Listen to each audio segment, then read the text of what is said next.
welcome back to Bread and Butter, where we're serving up the basics for Hearthstone Improvement. This is episode 154, and as always, I am joined by Pylet. Pylet, how are you today? Doing well. How are you? I'm doing fantastic, enjoying a nice 3-day weekend, and we have a returning guest filling in at the last minute for another guest that couldn't be here, so we appreciate him. WorldEight, how are you today?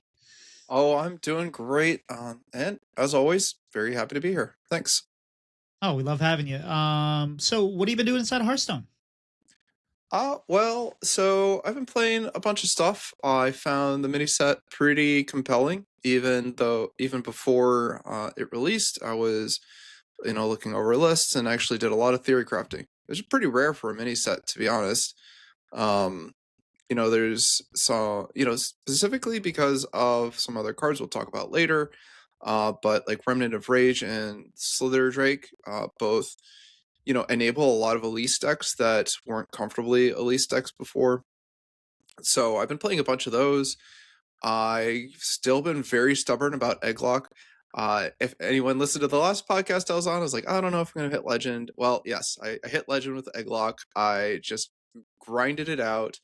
I had a pretty good win rate, something like, I was like 2-1 on winning to losing, right? Like I would gain, you do that slow diamond climb, and I did well there. And so I tweeted the list, and then everyone else did not do well with it. They picked it up. So I felt a little guilty, even though I had done well with it. But trying a lot of different stuff, it's always exciting when you feel like some new decks are out there, and I like to try them. And one of the other things when people are trying new decks is like they really go into the collection again. John Bright talked about this when I was on here. I've talked about it. Pilots talked about it. You just kind of like flip through the collection and say, well, what is this? Does this work? Does this do anything? And so people are trying to, they're pulling in some cards that they haven't tried yet, and they actually look pretty good in other existing decks. And so mostly I've been playing variations on established things and Egglock, but also I'm taking pretty much every list that comes my way. Just an exciting time to be playing right after things change. They might, the meta might kind of get stale in like 2 weeks, 3 weeks, and I'm not looking to do anything competitive this month.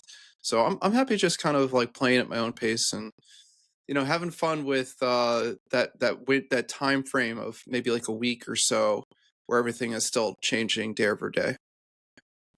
See, this is why I like having WorldEight on, because a lot of times we'll have a guest on. We'll be like, what have you been doing in Hearthstone? They'll be like, I've been playing Mage. so we get the good stuff from you. I appreciate it. Pylet, what have you been doing inside of the game? I finished my Legend climb this morning. I talked a little bit last week, I think. I picked up the triple Unholy Death Knight and have been doing well with it, and then swapped in new cards with the mini set and found a tweaked list with that, and sped up to Legend through Diamond. I'm 32-6 with the deck before and after the mini set total, so that deck has been very, very good to me. I was telling you guys before the show, had a Paladin game this morning that might have been my final boss, actually, where I had a couple 3-drops I didn't really want my mulligan, a bunch of expensive stuff. I'm like, full mulligan, let's get 1s and 2s, mulligan into a 6 and 2 7-drops or something like that. Like, well, this is going to go well. I won on 8 because they played Gelbin, and then they blew up from 30 because I had the Bloodlust Elise location and Hero Power and a Grave Strength. So that deck does a lot of damage out of nowhere. I also been played a little bit of the Imbue Rogue, just because I saw enough experimentation and enough lists that looked decent and fun, and I got to play with my signature Eudora finally. So that's been entertaining. Mixed success, but entertaining, at least in those games on my side of things. I don't know about the other side.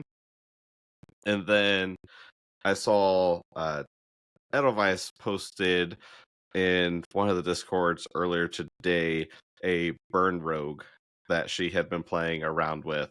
And I'm like, I need to try this because I tried making a Burn and aggro Overload Shaman work, and that failed horrendously. But this rogue is right up my alley. and I'm 2-0 with it. I don't know what I'm doing, but I'm 2-0, and I beat a quest warrior that I had no business beating, even without doubling my chrono daggers, because Ham ate my Morchi. I threw down all my spell damage and said, well, if it's enough, I win. If it's not, I concede. And it was just enough.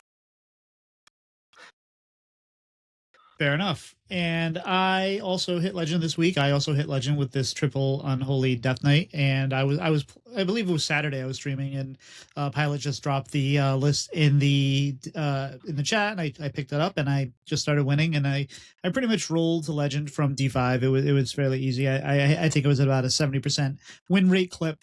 It was fun. It was easy.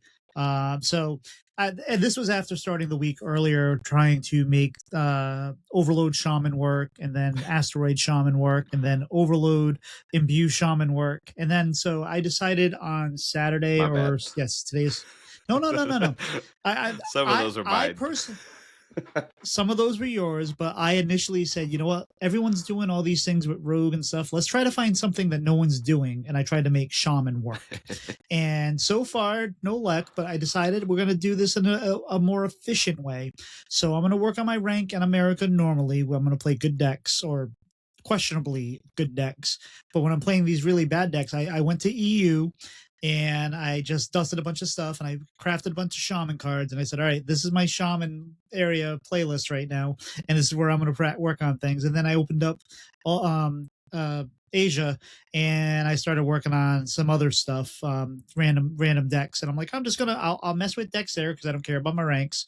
And over here in America, and I was cursing you silently, World 8, the other day, because I was playing this triple unholy, and it's pretty good against most decks, but once those 2020 start coming down, we're really not getting through those. And I ran into that egg lock, and I was like, God darn it, World 8, stop promoting this thing. But oh yeah, overall, just kind of trying to make new decks work, and then now we're just trying to make decent decks work, I suppose. World8, what have you been doing outside of the game? So it's been an interesting week, mostly because parenting can be really fun. The boys were sick, passing it back and forth between each other, and so not a lot of sleep this week, because of course they were getting sick in the middle of the night and then staying home, and that disrupted everything. But at the same time, just it's a positive experience where I love my boys. It just felt like that kind of ate up my whole week. My older son, while he was at home, I gave him the Portal collection over Christmas, and I was just thinking, this is kind of fun, like I only played the first game, to be honest, and I was like, sure, he'll like this. He loves it. He's obsessed with it. He's beaten it. He's done all the dev commentary. And this weekend, he was really pushing for me to play the co-op mode with him, which is really cool. It's like a split screen, and you're both doing Portal stuff, and there's all these puzzles. I never imagined I'd be, get that chance to play Portal with somebody much, much less my son, who's doing all the puzzle solving, by the way. I solved, like, we've done maybe a dozen puzzles. I've solved like one of them. And he's like, wait, don't move. I've got this. You put your portal here, then here, and I'm doing this. And I'm like, okay, man, you drive. That's awesome. So, but parenting's got its ups and its downs, and that was pretty much the whole week. How about yourself, Pylet? How was your non-parenting week? Not too bad. Finally feeling a little bit better from whatever I came down with. Can't quite shake the cough and like the last little bit of chest congestion, but I feel functional again, which is better than last weekend. I had a free day or a free evening that lined up with one of my local game stores that normally hosts Lorcana a night that doesn't work for me. I'm like, hey, I can finally go. And then I get there like 15 minutes before it says it starts, and they're already playing. I already saw 2 or 3 times, and then found out they weren't playing the normal mode. They were playing an unofficial format because they're like, we didn't think anyone else was showing up. But thankfully, they had an extra deck. So I got to try heroic format, which is the commander equivalent for Lorcana. So 100 card singleton deck, and then you have You pick a legendary card, you pick a card that has specifically an ally tag on it, and then a spell. And then, we were playing 4-player. It was a lot of fun. I probably would have enjoyed it even more and done better if I knew what cards were in the deck, because I just got one of their decks. I looked through, saw what my big cards were. I'm like, okay, I'll figure it out on the fly, and kept drawing cards like, oh, I've never seen this before. So it was fun, but a nice little change of pace. Then went to our district, had their high school honors concert today, and we had a handful of students get accepted into that. So got to go support them, and the choir actually sang a handful of pieces from video games in the middle of it, so that was entertaining me. I'm like, oh, I actually know these ones, so including the menu theme from Civ 6. So that was fun.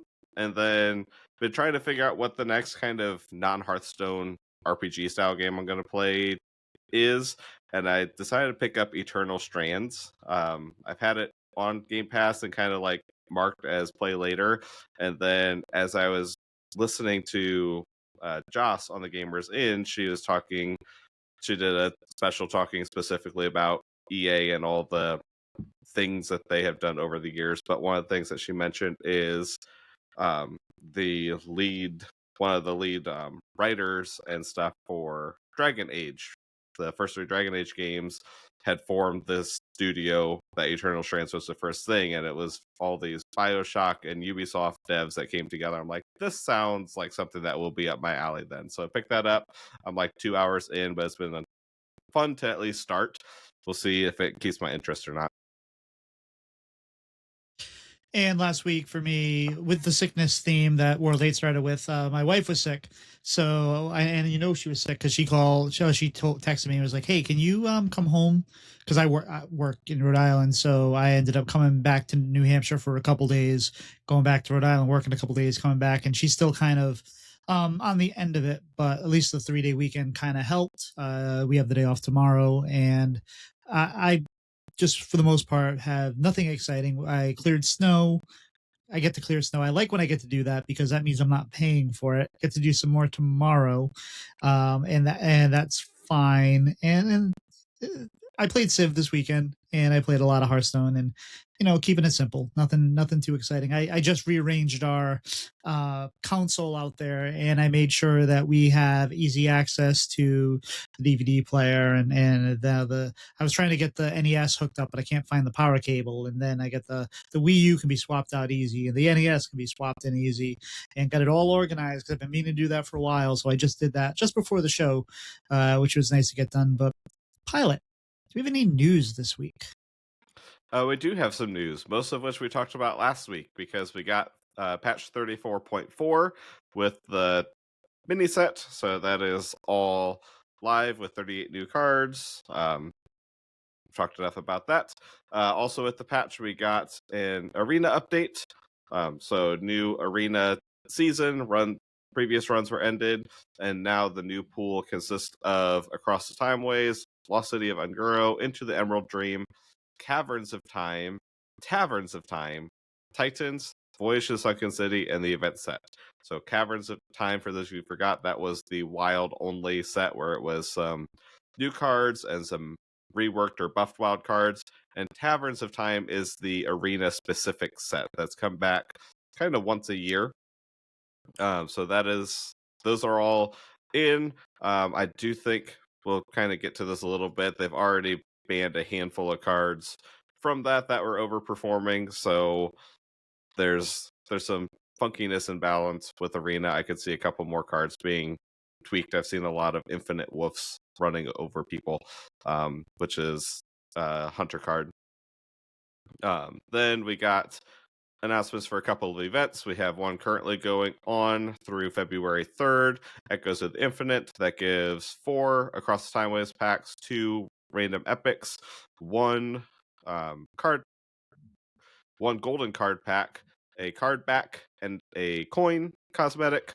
And then we will have at the beginning of February 3rd through the 10th, we have a 1-week event that gives a couple of packs, a random unowned card back from 3 different years, as well as a Lunara hero skin for Druid. We have a new Dark Moon Fair, and then we have a couple of bug fixes. Most notable on those, they did fix the bug where Ziliax would not restore health from lifesteal when it included avatar form, where that was a bug that we talked about a month ago. That has been fixed. Green Reform's text is now correctly describing what's actually happening. There was a text bug, but it was functioning correctly, where now it gives other Reforms before it said all, and it implied that it buffed itself. There is apparently a bug in Wild where if you played Bone Lord Frost Whisper and died from, or after you were revived from Husk, then the mana discount would go away. That's been fixed. Most of the other bugs are visual bugs or very, very specific things or wild related. All right, cool. So But well, I mean, there's really nothing else to talk about, and if our news, right? So we might as well go into the topic. sorry, I was trying to jump to my other tab. I was trying to remember if there's any tracked issues that are noteworthy.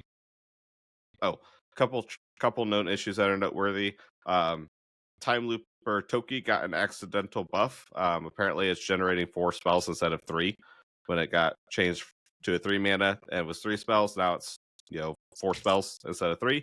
So that's something that's on the list. And then apparently, if you get a miniaturized minion with the Rogue Imbue, if you return it to hand, it doesn't provide another mini. That is a known issue that they are working on, as well as in Wild, Plot Twist is not working with the new quest, and they say that will be fixed with the next hot fix patch. All right. So, Pylet, what's our main topic tonight? New stuff. What have we been trying with the new cards and any new decks, any new builds that we've been doing? We've talked about some of them already, but WorldEight, have there any kind of new decks or anything that you've been trying to build around with and play with?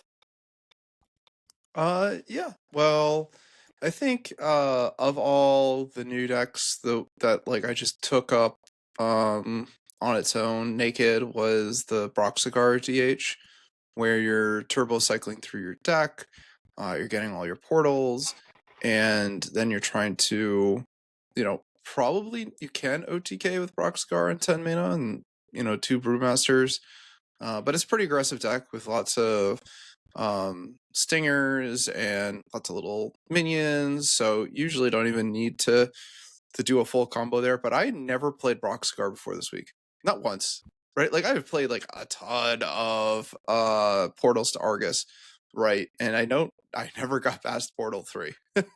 Right? It was if I had I found one and then I had the axe equipped, I'd probably get to 3, but the decks that ran it weren't like turbo draw.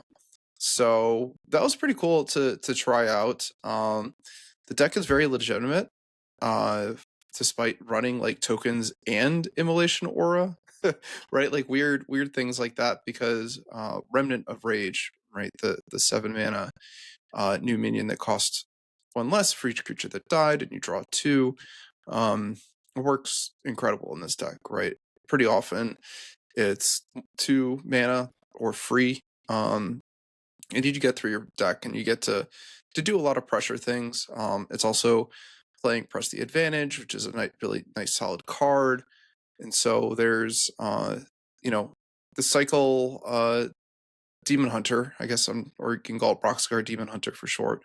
That was pretty fun. That's been pretty interesting, but I think I queued into like 2 or 3 like really grindy decks, like a Quest Warrior that had like, I don't know, 40 armor, and then there was a some kind of leeches deck that was also like way up there.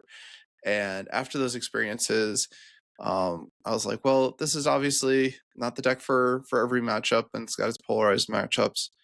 So I tried it out, and I tried a few games of Aura Paladin, which is not really a new deck, but it feels very much like a new deck. With the Acceleration Aura basically saying, hey, I know you don't have any 3-drops, but your 4-drops are really good. So let's just jump to those. And so that felt strong. It's a little, I don't think it's really my taste. As much as I'm fine with these kind of like curve stone decks. You're still really not getting like online until 7. And the whole time I'm like, I've got Crusader Auras up and I'm like, I just want to go face with this stuff. And you're kind of just slowly gaining that advantage to the end of the game. And it's a very powerful deck, all things considered. Wasn't quite my speed. And then I think the other big thing is putting either Slither Drake or Remnant of Rage into a whole bunch of decks to fill out an at least 7-drop.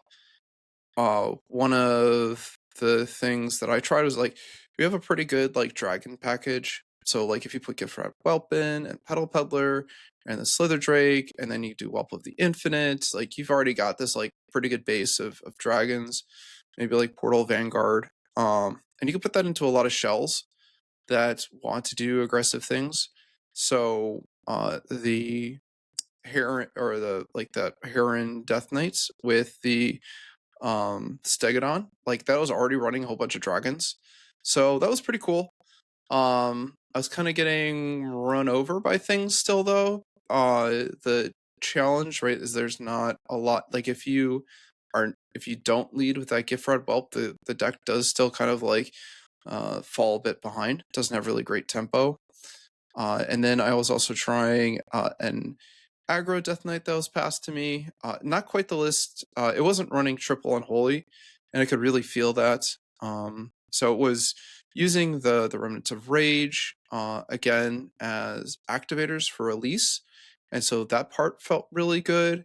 But it wasn't triple unholy, so was relying a lot on Elise location, the terror run rolling the +2 attack. So when it didn't hit that, it felt like I couldn't close out games. So a bunch of that. So the 2 7-drops really enabled a whole bunch of Elise decks. Also played some aggro Demon Hunter, both with like a pretty straightforward Remnant of Rage again approach, where you take all the things that you were playing before in aggro Demon Hunter, and you already have an 8-drop with the Serpent. The Remnant gives you a 7-drop. The Climbing Hook is a very reasonable 6-drop.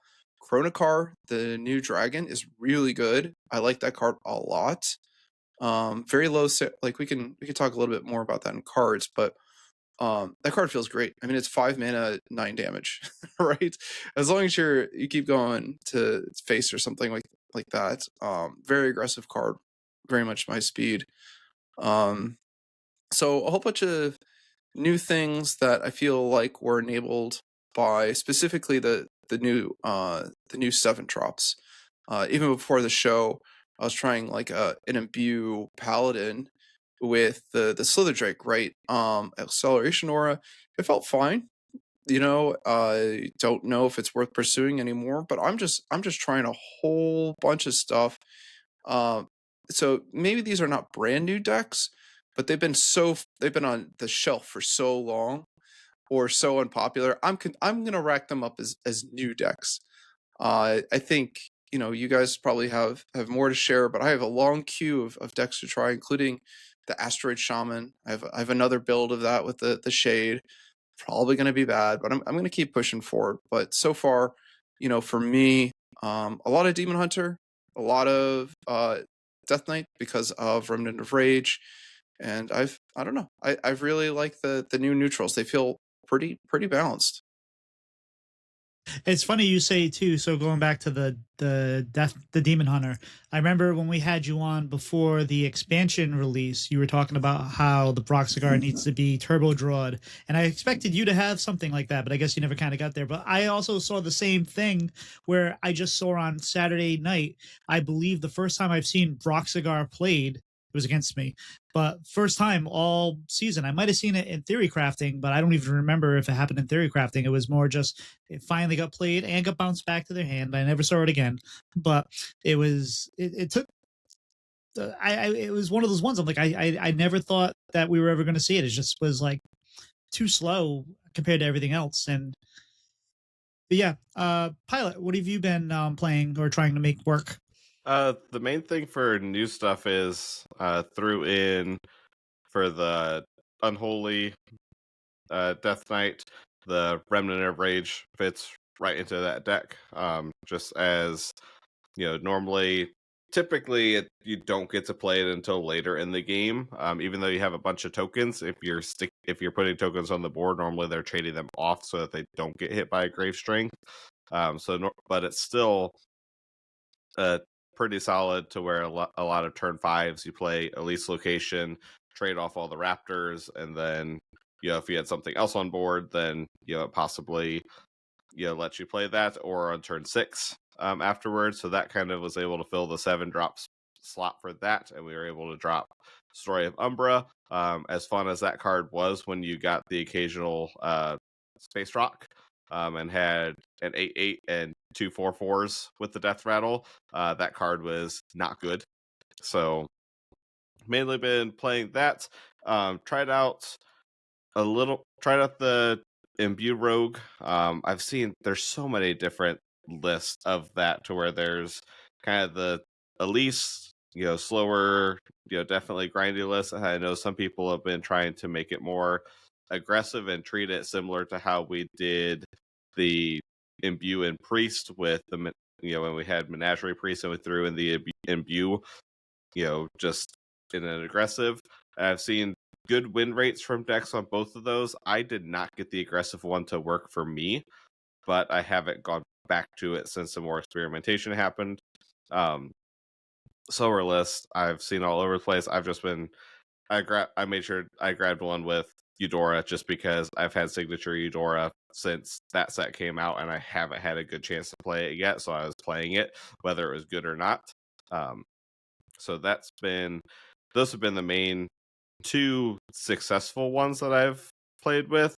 I mentioned I really wanted to make an aggressive Overload Shaman, because we have a handful of 1-cost Overload stuff.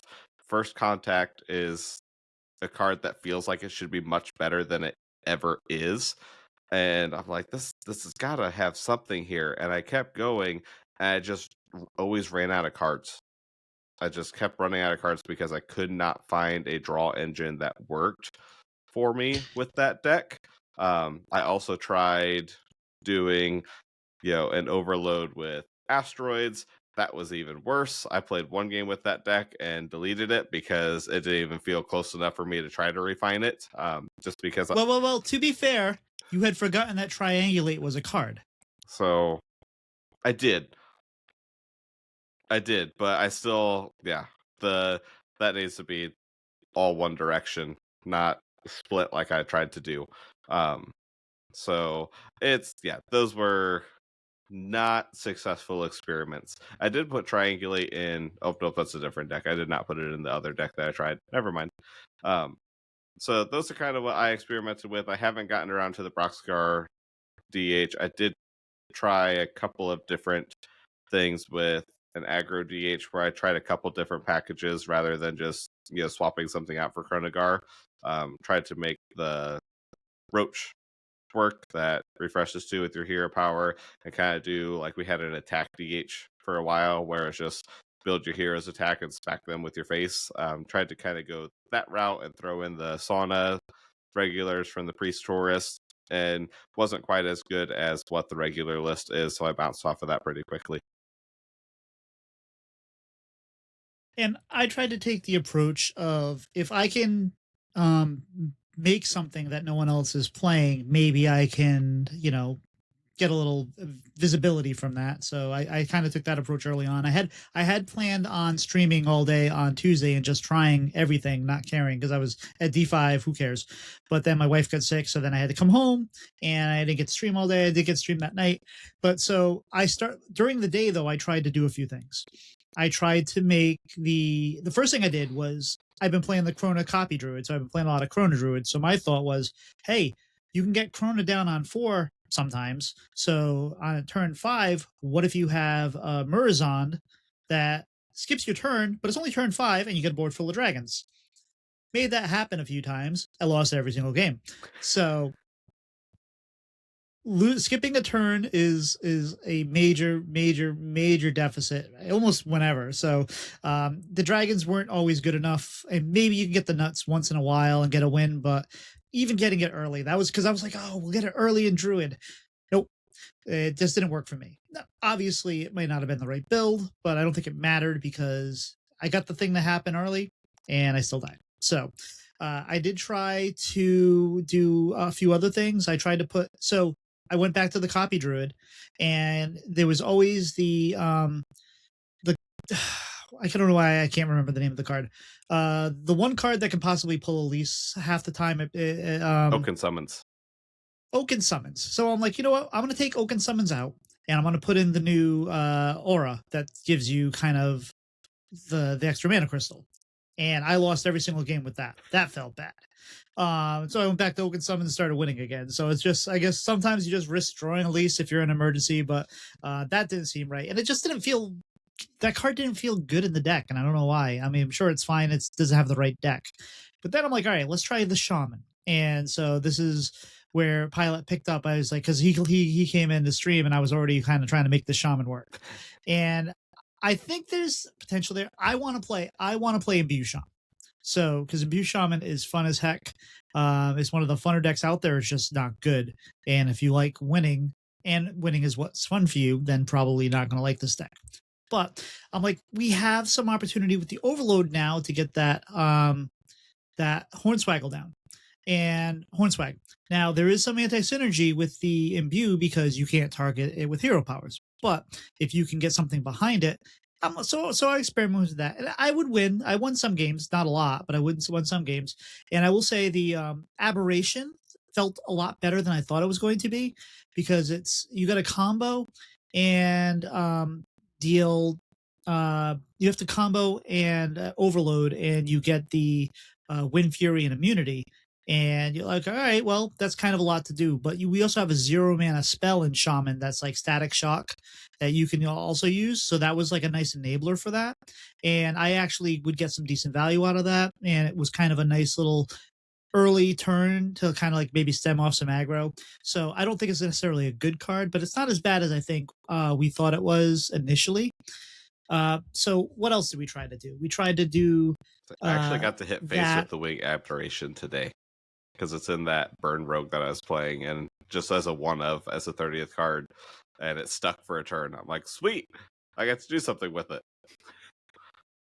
Nice, yeah. It's not as bad as people thought. It's okay. I think, like, and again, it's not a good card. It might have its uses, it might have its home, but it's not there. I really wanted to. I haven't done it yet, and this has nothing to do with new cards, but I do want to start trying to see if we can make Zerg Death Knight work again, because we went through this whole thing, remember, where, and if you listen to the VS report, all the decks that were good got nerfed, and then other decks got nerfed, and then the decks we weren't playing were good again. And I don't know if anyone ever went back to Zerg Death Knight, so I'm going to try that. And not quite yet, but maybe it's if and the Remnants of Rage, is that what it's called? Yes. The new card. Yeah. So that card always ends up, like, I do the math and I'm like, I'm going to be 1 mana short to get it down. If I trade things and all that, it's always like just one off. But that card actually has worked out pretty well. It's been pretty good when you can get it down. Playing that Unholy Death Knight has been a lot of fun. It's nothing. There's a couple new cards in it, but it's nothing really like a new concept. It's spew minions on the board, try to get some to stick, and then, Bloodlust. And the Shadows of Yesteryear, which is a card that I actually thought was from the mini set because I don't think I'd ever seen it before, is actually pretty solid in that deck. And like for those that that don't know, I will tell you, it's a 6 mana spell, Shadows of Yesteryear, rewind, summon 4 3/2 shades. They gain 2 random bonus effects. And now, so you get to see, hey, do I get the Reborns? You can really try to go for Reborns. You can try to go for Divine Shields. And that can potentially give you a sticky board for the Bloodlust, for the Grave Strength. But it also gives you corpses. So it's not new, but it's new because no one's been playing it. So I like it. It's been fun. I also tried to make that. I also looked at some of the really bad cards and said, okay, we're going to see if maybe they're as bad as they thought they did. So I played the Shaman Totem, and actually it was better than I thought it was going to be because it did generate some things that were very useful for me. It's a bad card, but it would generate like power word death or whatever that kills all 5 mana things that worked that timely. And I thought it would be kind of interesting if I just played it as a target for imbue, just to like, maybe get something out of it. If it sticks, I can imbue it the next turn. So not good. And I did play a little bit of the rogue. The rogue was fine. It was fun. I didn't play anything just to get the feel of it. That was nothing I tried to work with, but it was a good deck. I didn't bother with the quest for Warlock or Hunter because everyone else was going to be doing that, and I just collected the free wins when they were playing it, so that was good. Although we did run into not Quest, but last night we ran into Linny on ladder, and she was playing Imbue Hunter, and we got rolled pretty hard at the end there with some strong things. So she's like double Goldrin plus the Core Hound. Yeah, Magma Hound. Magma Hound. Yeah, so maybe there's something there. But overall, just I tried to make things work, and I think that there's not a whole lot of new decks out there. Like there's a lot of new we talked about this yesterday too. I think there's a lot of reconstructed decks, some decks that have gotten decent cards, or maybe like a tool or two that has helped them move forward or get a little better, or maybe side graded to be different. But outside of some decks that maybe are getting revived a little bit, I don't really feel like there's a whole lot of new decks outside of like Imbue, Rogue, right? Because even like the things we're seeing like Dragon Warrior is not new. It's just got the Drake. Shredlock's not new. It's just better with better dragons. So I don't know.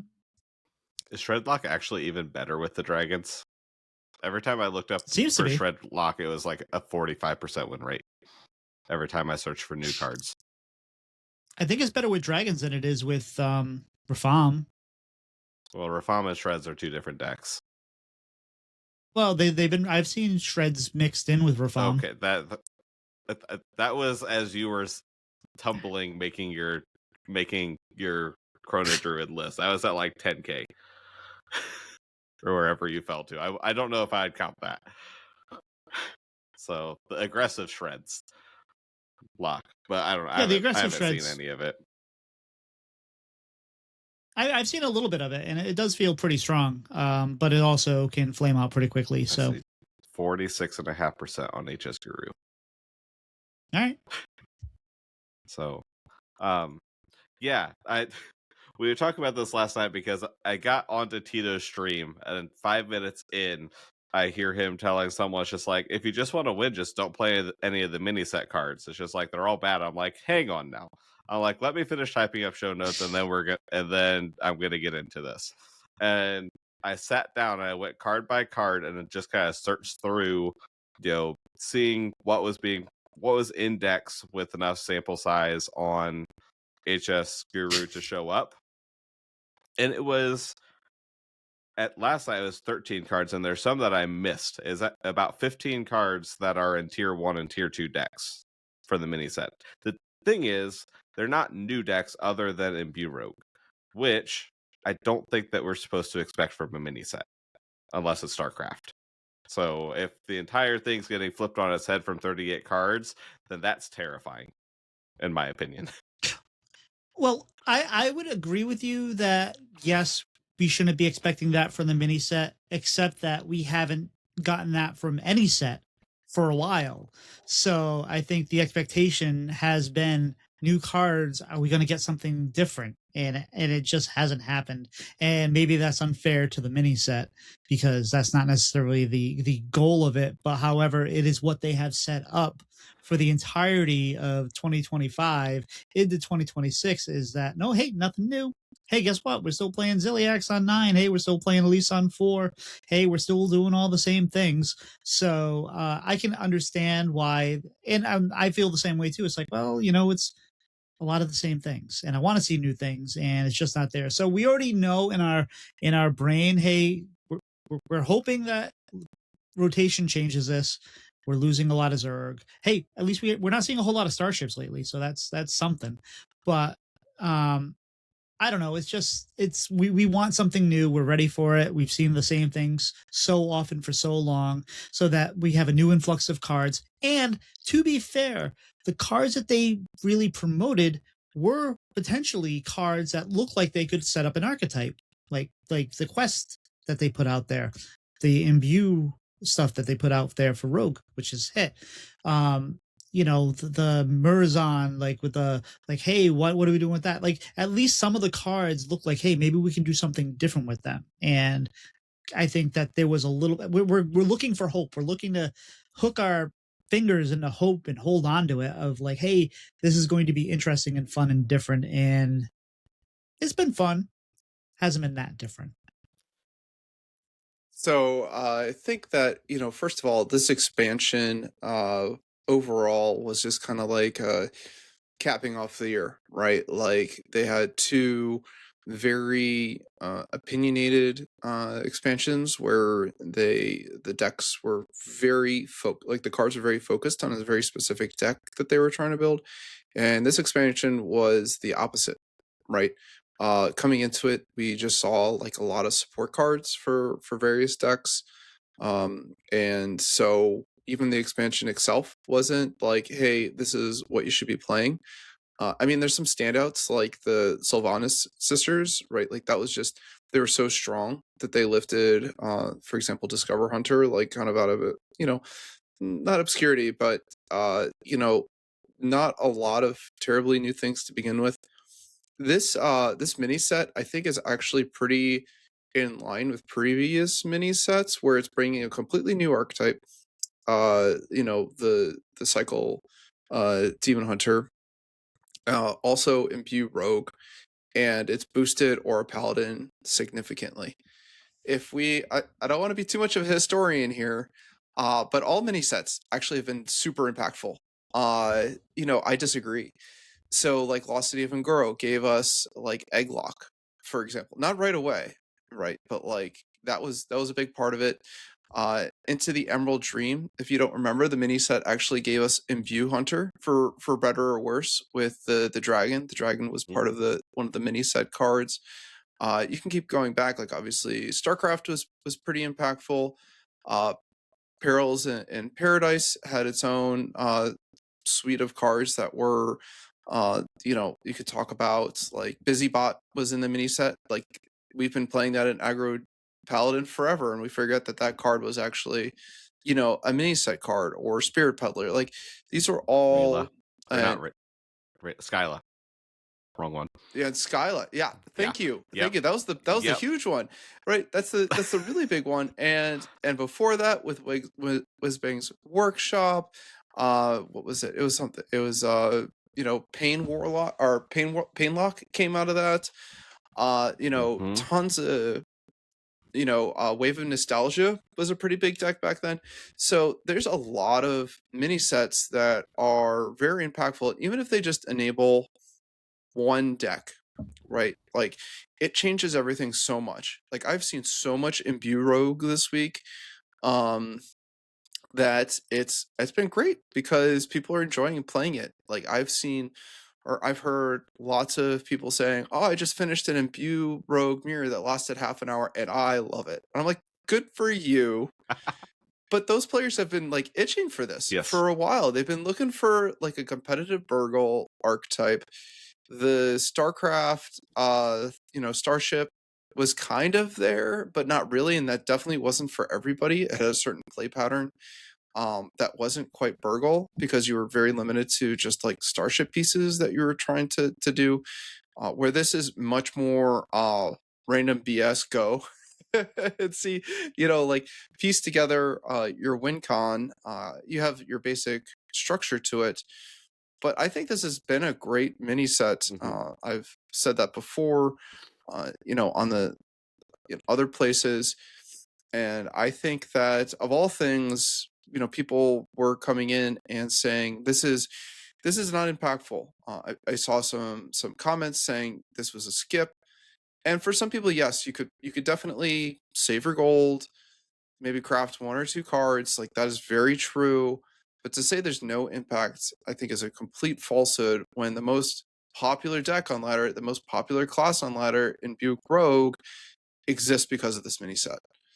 So there's a bit of a, we glossed over it, but 30% of the meta was in View Rogue for the first 3-4 days.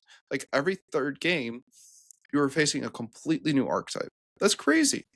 And then it wasn't like completely busted or broken, and I felt like those games, like, it was at the appropriate power level for a new deck.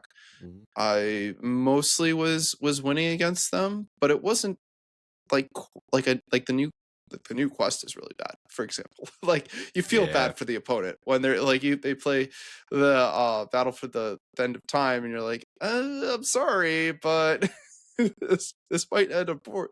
I'm not just playing an arena deck here. This might end up poorly for you. So I really like this mini set. It's having more of an impact than I thought it would, and I'm happy for that. So let's, fingers crossed that they keep the balance going. I don't have too many complaints about the new decks, at least, that have been enabled by this so far.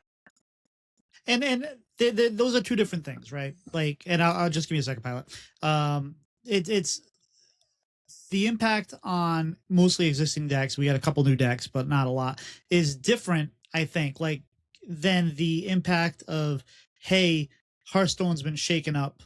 Like, it feels different. Come play. You haven't been playing because you didn't like things. Come back because now there's some new things to do. Yes, there's the Rogue. Yes, some decks have changed. It's been impactful as far as the decks, but it has been impactful in the way that's like, hey, Hearthstone's now fun and interesting to somebody that hasn't been playing because they were tired of playing the same decks. So I think it's how you quantify impactful. And I'm having fun. I love playing the game. I've liked trying the new cards and all that. So don't take me as being Debbie Downer here. But I'm just saying that I think it really, like, we are engaged players and we're like, oh, Remnant of Rage, that's making all the difference in these decks and blah, blah, blah. But if you're just like, yeah, I was tired of playing against whatever decks, and now I come back and it's still just those decks, and I'm still seeing Elise, and I'm still just seeing Ziliax, and I'm still just seeing, then it's not as impactful for you. So I think that's kind of where there's a balance there, and we're not seeing, like, it's better for some people, it's not better for others. That's all. See, to me, that's an entirely different conversation, though. The mini set doesn't delete a deck. Like, the mini set doesn't magically take the top 5 decks from before and say, you are no longer being played. Because normally those are going to get better tools also. Like, I think that that's a different conversation, and I think that that's I don't like using that when we're trying to talk about if a mini set had impact, to where that's kind of what I was saying, to where I had forgotten about how many times we've gotten a couple new decks from a mini set, and I do think that that's fair. And I think especially with this one, we went through all the cards last week. We kept talking about how many of them are just solid cards, and just solid, good enough cards to where they don't need a package. They just need a deck that's willing to run them. The dragon, we've talked about so many times, Remnant of Rage, Press the Advantage, all these different cards where it's just like, these are just good cards and they're gonna get played. That's not gonna spawn a new deck. Good, they're just gonna take away something that was the last 4 cards of the previous decks. And that's, I think, what we should expecting Ziliax and Control Death Knight to disappear because we got better cards for it to run, is, I think, a very unrealistic expectation. Oh, I agree. But if you're the person if you're, and people that I see online, people that I talk to, people that I know, they're just like, the mini set drops and they're like, oh, it's the same thing. And then it doesn't change their opinion of where things are. That's all. So yes, is it fair to say that impact is the same thing? No, it's not.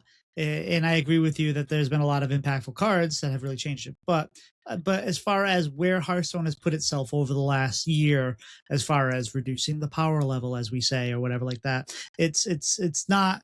It wasn't exciting. It wasn't like, now, they really got exciting with the StarCraft last year, right? Because that gave us new archetypes, a bunch of things that was almost like it should have been maybe more temporary than it was because it was problematic for a long time. But yeah, so like there's a difference there, right? So if like you came back last year and hey, it's StarCraft, oh hey, now these starship decks are all playable, and oh we got Zerg, we got Protoss, versus now it's like, okay, we have the same decks, cool.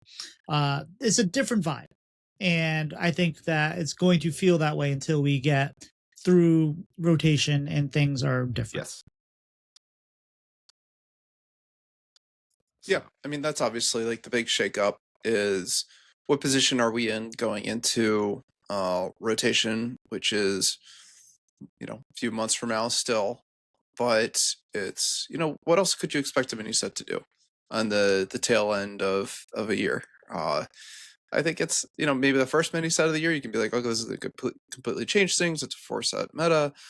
It's a 6-set meta, right? And we're really living in playing cards mostly from 2024. So it's feeling pretty stale, right? That's the big challenge, and we'll definitely see a huge swing because it seems like they've been trying to tone down the power level significantly since Wazebang. They've been working on this for 2 years to lower the power level. Some weird, occasionally we get like something like the Slither Drake, and you're like, whoa, is this the same team? like, and it seems to be a pretty balanced card, which is like good for them. But we've been looking at some of these other cards, and specifically some of these archetypes, like how quests were released and still are pretty unplayable. Like, what were you doing this whole year? I guess, yeah, you want to reduce the power level, but I think the what we're expecting as the payoff is to be rotation, and to say to a new player coming back, the game has changed. Like they are obviously pushing for more board based like focus to the game, less off board stuff. The off board stuff, like I don't know, I just mentioned Imbue Hunter a little bit ago. I think that caught them off guard quite a bit, and quickly corrected. The Brox, they every once in a while, like something will slip through that's an OTK, and if it happens anytime before turn 10, I think they're usually like, no, we're not going to let this slide. And we'll see where that. I think the whole player base has been like very much saying, hey, what's the game plan here, with nerf after nerf after nerf, and they've slowed that down a lot, thank goodness.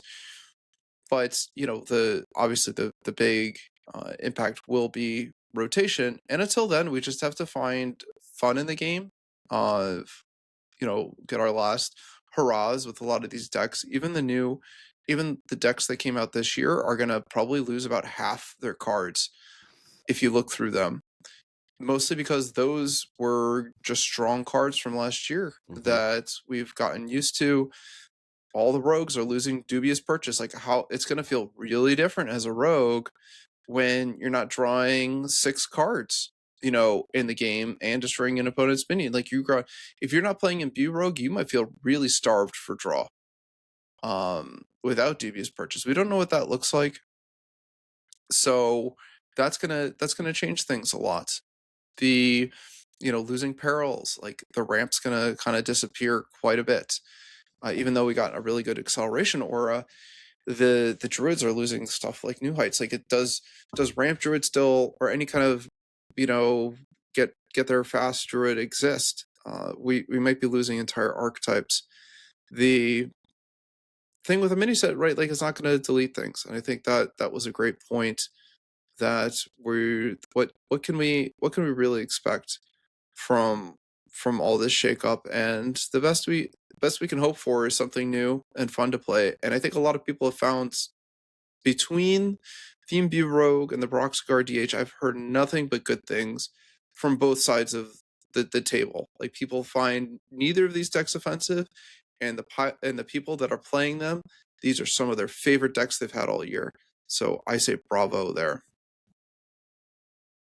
And that's always interesting too, what you were saying. It's like and that's a topic for another day, but it's like, what makes losing to a deck feel bad versus losing to a deck feel fine?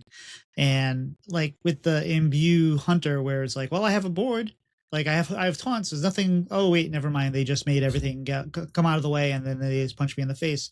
That kind of, I guess, feels bad because it didn't matter what you did at the end, because whether that's true or not, obviously it matters because how the game went dictates where you are at that particular position.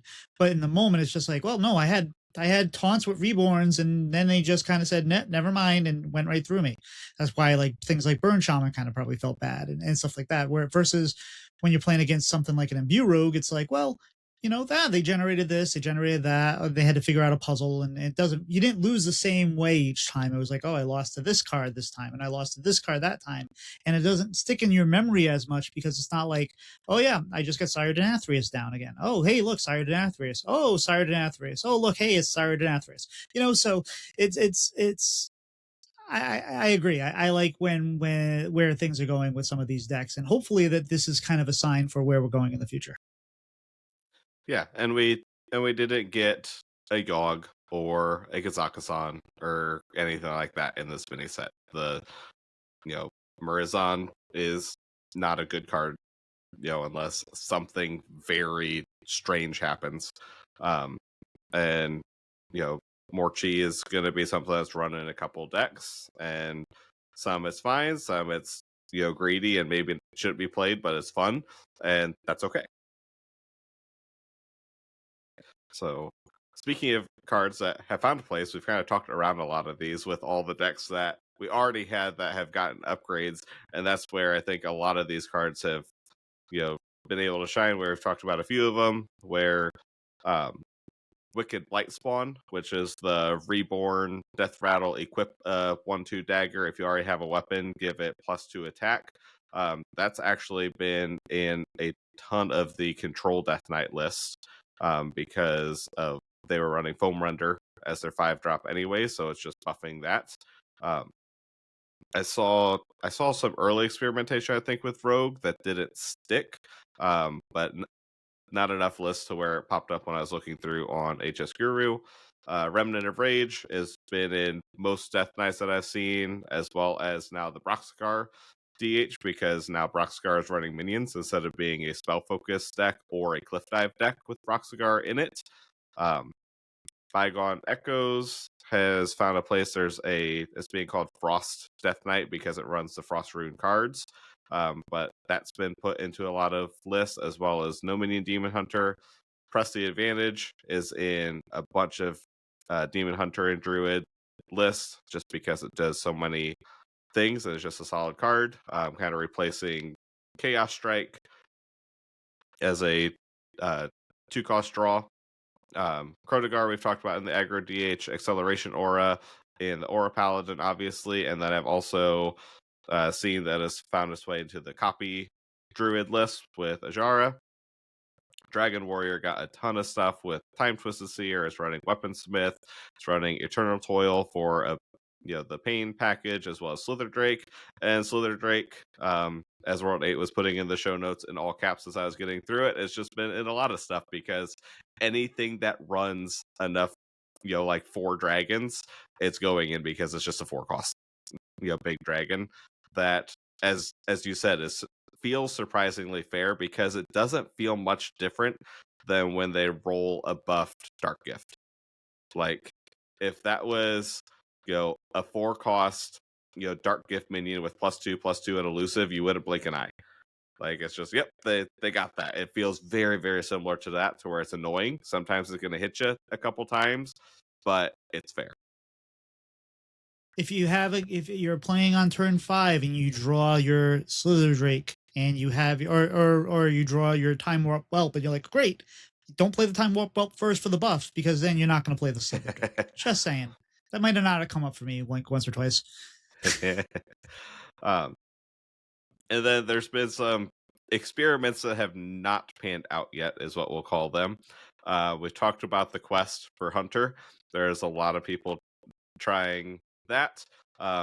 And I saw it was actually much easier, it sounded like, to complete the quest than what I expected, because of the pack that gives you 5 temporary cards, and then you fill your hand with that, and then they go away, so it's easier to dump your hand. But I saw a lot of, I completed the quest on 4, I played it on 5, and then I died. as soon as I played it, which is what I think we kind of expect with that, because it's a really flashy effect, but it's not a win condition with what we have at this point. Um, I saw there's some Zarimi priest lists that are playing around with being a much slower controlling list with Wings of Eternity. That's the Discovery Dragon from the past with the Dark Gift for all time, and then Eternal Firebolt. And then I've seen some Imbue Mage running Bitter End and Eternal Firebolt. Especially I ran into Eternal Firebolt. I got destroyed by an Imbue Mage yesterday. Absolutely run over. I forget what I was playing. I think I was playing the Death Knight, and they hit their abuse early, which is really good when you're playing 1/1s and 2/1s. Really bad plan into that. They hit the Firebolt early, and then they dirty ratted twice, where I had 2 minions in hand with the giant, and both times it missed the giant, and they just ran away with it, because by the time I played the giant, I got Sleet Skatered, I got blown up by an Imbue Mage. It's a 45% win rate deck. Don't expect it to do well, because I played another one today, and they played 2 cards before they died. 2 cards total. So play it at your own risk, but I have seen Imbue Mage get some experimentation at least. I'm wondering, and obviously we all kind of think that the Hunter Warlock quest is bad, right? But I wonder if we're thinking about it wrong. Like, maybe instead of trying to turbo it out and play the quest reward and then lose, maybe it's something kind of more of a long-term thing, where it's like you're playing the game and you'll get to the quest reward, but you're not worried about turboing it out. You're worried about getting yourself to a place where you're stabilizing or whatever, and then you're like, okay, now I'll play it. Now they can't do anything. Now I win. So I wonder, and I'm not saying that's there. I'm just saying, like, I wonder if there's a different way to kind of approach that. Yeah, I think it's I think it's also good. I think it's also maybe a build issue. I've seen people that basically say, "Hey, I'm going to play Discover Hunter, add the quest, add 2 Wilderness Packs, and King Maluk and the Deathstalkers." Right, like you're cutting a whole bunch of cards here. But normally, like, Discover Hunter is like pretty easy to finish the first half of it, and it's also a deck that can very easily tutor minions, like, and find the king. And it's a deck that also buys time, right? Like, it's happy to play the reward, and then you draw a hand, and then you maybe alien encounters, right, on that same turn, or Glacial Shard if you've played it on 6 or something. Like, I think maybe again it's a build issue where people are really hyper focused on a certain way that it's supposed to be built, but it'll be a shame if people don't keep experimenting with it, because I think that direction might have promise, and it's probably worse than Discover Hunter is my guess. But it could happen. It could be possible. Things like Zarimi, I haven't tried it, so that's the big disclaimer. I think it's really interesting that Scale Replica can tutor your Slither Drake, right? Like, almost every game you play Scale Replica on 2, coin Slither Drake. Like, every single game. Like, you cut this is an aggressive version, right? Like, you cut all the OTK stuff. You're going back down to, let's play a whole bunch of board stuff, and then Zarimi. Like, you could still fit the Elise in there. You just need a Ziliax at the 9, or either like an Eternus at the 8, or Shaladrazil, something like that. Like, it's really not that unreasonable to get Elise active, and you're really, like, it's sort of quest priest, right? Like, your time warp is the reward, and it's a lot easier than the actual quest. I've heard people joking that the Broxigar deck is like the true Demon Hunter quest.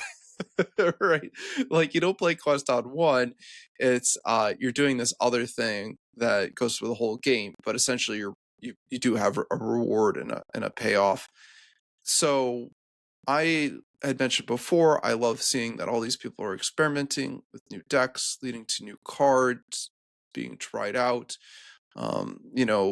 Small nod to somebody decided to include Card Grader, which is a 3-mana 2/4 Naga. If you've played a spell, discover a card from your deck. I think that's going to become standard in Discover Hunter now.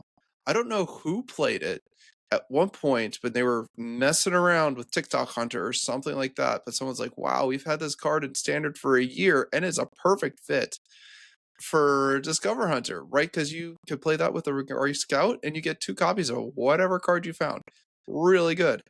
So there's a lot of people playing Hearthstone, and it's a matter of, will these good decks ever, get above the noise? Probably not. But it's one of the reasons that I, stick to the deck builder. I'm always in the client. I'm trying things all the time. I'm not worried about my rank, and it's fun. You really get the chance though to do it in like a week like this. There's a very brief window of time when you can throw a lot of stuff at the wall because everything else is unrefined too, that you can try and assess if these cards are good. Otherwise, you just keep getting run over by the powerful strategies. And, maybe again, not everything will pan out, but I think there's still more interesting things to find, even a week or two in.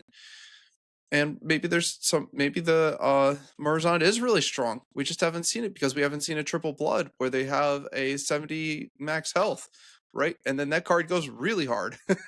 Who knows? Maybe someone will try it and that'll be the next gross thing that I don't want to face. And it's funny that you say that. Like, if you have ideas and you don't think they're going to be good, try them anyway. Like, you were just talking about Zarimi Priest, and you were talking about, hey, playing the Scale Replica, or whatever the card is that draws your highest and lowest dragon. And I'm like, well, what if you don't even play Zarimi? What if you just make a more aggressive Dragon Priest? Like, since you get that out so fast, maybe there's something else you can do there. And it's probably wrong. It's probably bad. It probably won't work, but it might. You never know until you try it. Or maybe you might know. Who knows? Do we put Burazon instead of Kill Jaden in the Moarg Forge Fiend Heron Death Knight deck? Because you gain health and then you gain a bunch of armor. I can see that, as well as like a blood. Sorry, that's what popped in my head. I also thought of this I saw this, I haven't played this yet. But because of Remnant of Rage, there was Kubu Gaming was streaming Quest Demon Hunter. Because they're through in Remnant of Rage, which goes really well with infestations and things like that. So 3 and 2, so small sample size, but someone was actually playing the quest again for the first time like this month. Anytime I've run into the quest, it's been not bad. Like, I've seen people playing it, and it definitely can get there. It's a completable quest. It's not hard, and I don't know. I think there's potential there. I just don't know why people haven't continued to play around with that one. So maybe it was really good for me in Arena. It was also really good in the Brawl when so if you remember the pre-release Brawl, we could run quests for like a minute, and then they banned all the quests because Quest Warlock was completely bonkers in such a low power format. But I actually got I did really well with Quest Demon Hunter in that particular format, and it felt very good at the time. Like you were saying, you just throw the insects at their head, and then they do eventually explode when they're doing 4 damage each. So maybe there is something. Broxigar is now starting to play around with Treasure Distributor. It's summoning a lot of pirates. All those pirates would do 2 damage, right? That ticks up pretty quickly, and then all of a sudden, when you have a dangerous cliffside, they're all 2/1s and they're all doing 4 damage. Your opponent might explode.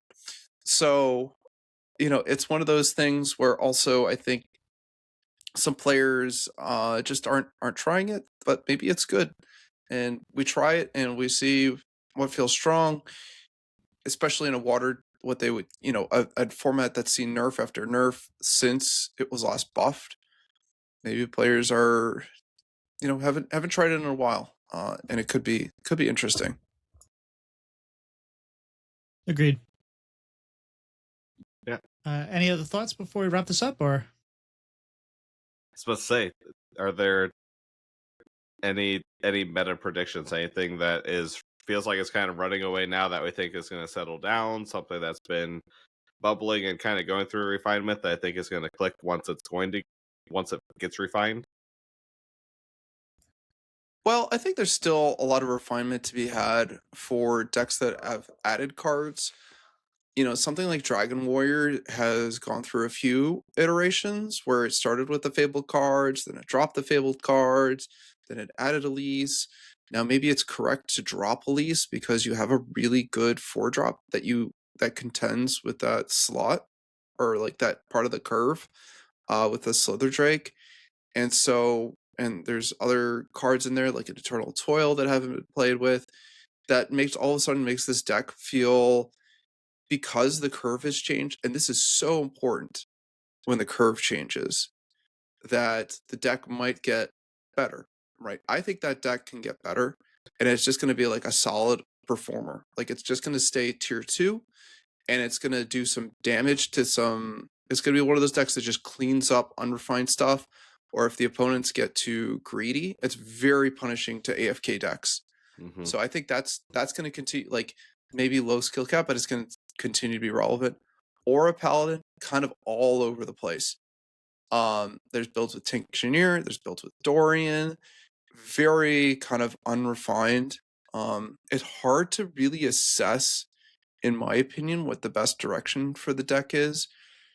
Maybe you turbo Gelbin, maybe you don't. That's a deck that I think is going to remain competitive, very kind of linear, but just strong. And as these decks continue to refine, some of the other decks, like the Hagathas Shaman, which got no support, probably stays in place and then gets a little bit worse in comparison. Or something like Protoss Priest, which hasn't played a new card in like 6 months. That gets a little bit worse too. In terms of meta trends, as we start to refine decks, the older ones like the really grindy Death Knights actually start to get a little bit worse too, because they've been beating up on decks that have no refinement. So they play an Infested Breath on 2, and they clean up all like the aggro decks that haven't put their pieces together. Imbue Rogue can get significantly better. I think there's a lot of change to be had. I think generally though, we're going to continue to be in a somewhat greedy format. So unfortunately, it means whatever the best greed is will probably, win at the end of the day. But I'm hoping that, for example, something like Broxigar, they let it continue to develop. I could see that deck being very threatening as like the OTK deck that if you just AFK for a while, you're gonna explode, right? And I think we're going to start to see a balance, and mostly we're going to see old decks fall out of favor, generally, and decks might not ever really get a chance to compete again. But I think that generally we're gonna mostly players are going to be interested in the new stuff, and that's probably going to carry through until rotation, in my opinion. And actually, I just wonder if there's other decks too that we can try. Like you're saying, like everyone's already kind of looking at like the new cards and all that, but I'm also looking at maybe I can try doing the bubble paladin again. Maybe getting the aura is enough there to speed it up a little faster to be a little better. Maybe we can actually get Rooney working. With that, I don't know. If you play Rooney a turn earlier and then you have all your minions with +5/+5, does that work? Maybe in an aggro deck, or maybe even like a bubble deck or something. Who knows? So yeah, like keep experimenting. Like this is the perfect time of, you have a solved meta or close to a solved meta going into the mini set. Now we have a little bit of shakeup. So it'll be solved, quote unquote, solved in a week or two probably, right? And then we'll get a balance patch. But it's the end of the year. You have all the cards. Nothing's going to change after this except from some balance. So now's a great time to practice or learn how to build decks and try things and be different, because you have all the tools at your disposal. Go nuts. And if you lose, you lose. Not that big of a deal. Yeah, I think there's a lot of stuff that can especially help keep the meta in check. It just requires people to try it and play it. Like WorldEight talked about, the Broxigar DH has the chance to, keep some of the greedy, AFK decks, in check. I've been dealing 30 30 plus to Quest Warriors and to Death Knights and whatnot with this Unholy Death Knight. And Paladins just OTKing them when plan A doesn't work. And we haven't had decks like that have stuck around for most of this year that have kind of kept that in check, to where if you have those, if the Imbue Rogue gets solved to where it can also fight greed for greed with the Death Knight, then that's another slower deck, to where then those two are trying to balance each other out, and these other decks are kind of coming underneath, and it kind of gives us a little bit more checks and balances, hopefully, in the meta, to where now those greedy decks are being punished. I don't think it's going to speed up a lot, but if there's something that punishes them, then people are going to start to get off of them, and we're not going to see 15% control Death Knight and 15% Shaman and stuff like that. I did find it really interesting. You mentioned the Dragon Warrior, how many reiterations that's gone through with adding the Fable, taking it away, going to Elise, and now it has a reason to drop Elise, which is something that we've been talking about for the past few months, to where every deck is running Elise because there's no punishment to it right now, because there's not many decks that have a curve that they want to run that doesn't fit the Elise requirement. So you might as well just take out a couple of these cards, put in an 8, 9, and a 10 or a 0, and you're fine. Now Dragon Warrior has a reason to be like, oh, I can't fit hit 10 different mana costs. Let's lower the curve, let's be a little bit more aggressive and see what happens with that. And I think it's the right move. Yep. No. Does anybody have any final thoughts then, or we can wrap this up? Oh, well, one game I want to say. So when I was doing the Imbue Shaman, I was playing Merlone, and I generated the Paladin Great Beast that casts your spells as auras, and I got that on the what is it called? Instant Multiverse or whatever, the one that plays 12 mana worth of stats. Getting that 3 turns in a row. Yes, you're getting overloaded each turn. That's really, really good. So, WorldEight, question for the week. We've already asked you many, many, many questions. This week we're going to ask you just something pretty basic. Sweet or salty? Salty. That's it's there's a range there, but definitely if you're picking one of the two, it's probably salty. Spoken like a true Hearthstone player. So if you'd like to support the show, you can do so by joining our Patreon over at patreon.com/BreadAndButterHS. You get access to the raw audio early, access to a member channel on Discord, and you get to help shape future episodes. If you'd like to help us in a non-financial way, just let people know about the show and let us know how we're doing. You can also give us a 5-star review. Helps other people find the show. And also you can suggest guests that you'd like to see in the future, because we just want to interview people that you want to hear from. And that's what makes the show great. You can also find us at BreadAndButterHS on YouTube, where we post the VODs now from the show, as well as other content. WorldEight, where can people find you on social media? The best place to find me is WorldEight on Discord. No numbers there, just all letters. I'm generally pretty friendly, and we'll talk Hearthstone to anyone who reaches out. Otherwise, on social, including something like Twitch, it's WorldEight_HS. And I may or may not respond to messages on social media, much more likely to reach me on Discord. Pylet, where can people find you? You can find me Pylet712, that's Pylet, on Twitter, Blue Sky, and Discord. And you can find me on Twitter, Twitch, YouTube, Discord, TikTok at titosantanahs. WorldEight, do you have anything you'd like to shout out or promote this week? Or just shout? Well, I'll promote the Vicious Syndicate podcast. I feel like we have found our groove again. And not that we ever lost it, but around the holidays it was tough with scheduling, and glad to be back on regular pattern that I feel like the last 2 episodes were both really strong. The shout out for this week is to my son. As I mentioned at the top of the show, he is really good at Portal, and I feel like the the student has become the master here in terms of video games in our house, and that's just a really awesome moment to have. If you don't call Zacho, how Zacho got his groove back next time, I'm going to be disappointed.